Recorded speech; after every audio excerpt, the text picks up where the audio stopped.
27শে June 2024 রাতে নির্মম হামলার তীব্র নিন্দা ও প্রতিবাদ জানানোর জন্য বিচারাধীন আছে মোকদ্দমা আদালতের কাছে হস্তক্ষেপ করা মানে আদালত অবমাননা করে আসছে।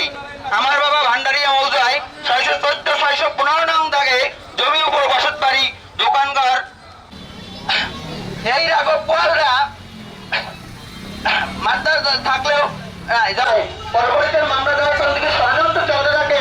বিশিষ্ট সন্ত্রাসী মাদক সেবক বৈষম্য বিরোধী ছাত্র সেই ছাত্রলীগের সন্ত্রাসী রাহানের যে প্রত্যাশী আমাদের হুমকি দেয় মার্ডার করবে ব্যবসা বাণিজ্য বসত বাড়ি হাইকোর্টে সিভিল ডিভিশন 37/2008 চলমান।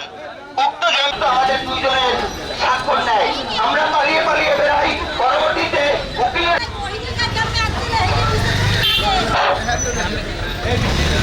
আমার বৃদ্ধ মাতা 71 বছর বয়সী মাকে রাহান ও রাহানের শালা মাইনুল মারধর করে গলায় থানার সাবেক ওসি আবির আহমেদকে ফোন করি। আবির আহমেদ উল্টো আমাদের অসত্য বলে তারা কেউ খোলার চেষ্টা করলে হাতের কবজি কাটিয়ে ফেলবো। আমার বৃদ্ধ যাতে কেউ কোথাও যেতে না পারে। আমরা পরের দিন থানায় ডায়েরি করতে গেলে সাবেক